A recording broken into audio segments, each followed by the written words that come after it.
Oke, Assalamualaikum warahmatullahi wabarakatuh. Gimana kabarnya semuanya?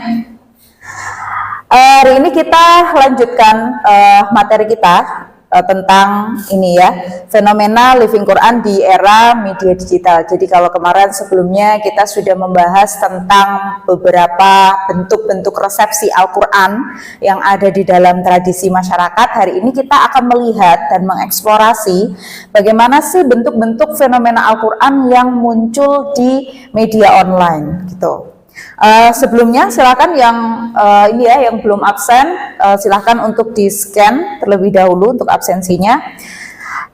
Sambil lalu hari ini kita akan mengidentifikasi bentuk fenomena living Quran di media digital, kemudian mengeksplorasi bagaimana dinamika praktik-praktik yang muncul, dan kemudian menganalisis bagaimana sih dampak yang atau impact yang diberikan oleh kemajuan teknologi digital ini terhadap engagement umat muslim dengan Al-Quran sebagai sebuah teks kitab suci, seperti itu. Oke, ya sebelumnya kita sudah melihat bagaimana medium-medium yang seringkali digunakan untuk mendiseminasikan teks-teks Al-Quran, dan juga medium ini telah mempengaruhi bagaimana praktik kita dalam berquran sehari-hari. Jadi dimulai dari dulu ada media print, gramofon, radio, kaset, sampai hari ini munculnya teknologi internet. Nah, setelah di era internet ini, atau kita menyebutnya sebagai media online, praktik Al-Quran ini lebih beragam lagi. Demikian berarti bentuk fenomena living Quran juga jauh lebih beragam dibandingkan dengan media tradisional. Nah, praktik-praktik ini ada di mana mediumnya? Ada di website ya. Hari ini ada banyak sekali website-website tentang Al-Quran, baik itu mengakomodasi teks Quran, mengakomodasi bacaan Al-Quran, baik juga tentang tajwid, tafsir, dan lain sebagainya.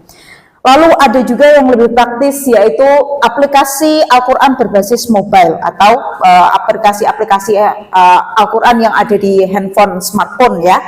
Lalu kemudian ada juga di YouTube. Sekarang banyak pengajian-pengajian Al-Quran di YouTube. Kemudian banyak juga murotal-murotal atau rekaman-rekaman resitasi Al-Quran yang diedarkan atau disebarkan melalui YouTube. Kemudian Instagram. Nah, Instagram ini sifatnya lebih casual. Begitu juga dengan tipikal praktik-praktikan yang praktik Al-Quran yang ada di dalamnya itu juga lebih casual, santai, dan juga sangat dekat dengan elemen budaya pop anak muda. Dan yang terakhir ada WhatsApp. Nah, tapi beberapa medium online ini maksudnya tidak hanya terbatas pada media-media ini, tapi kalau kita ringkas, kita bisa mengelompokkannya ke dalam 4 jenis medium.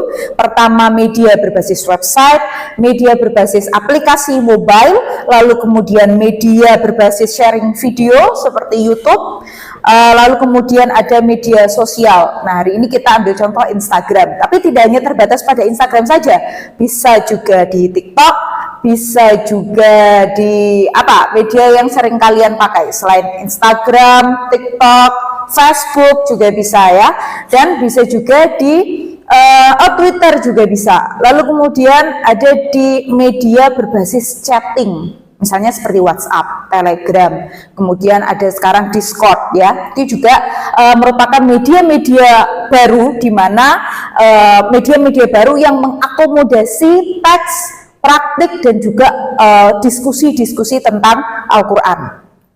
Gitu.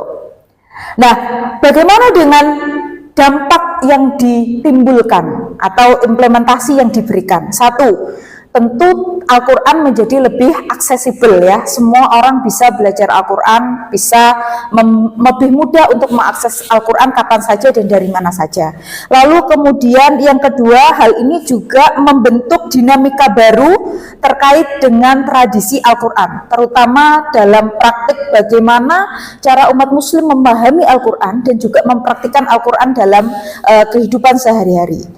Lalu kemudian Al-Quran juga berinteraksi dengan media pop, dengan material media pop, dan juga ini berimplikasi pada munculnya otoritas keagamaan baru, terutama yang berkaitan dengan otoritas penafsiran dan juga otoritas praktik pembelajaran Al-Quran.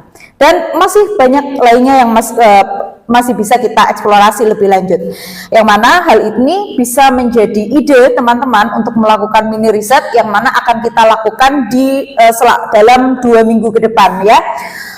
Saya rasa itu untuk materi kita hari ini, semoga bisa kita gali lebih dalam dan menjadi inspirasi penelitian untuk teman-teman ke depannya.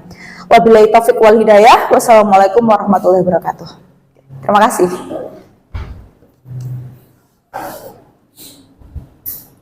Deh.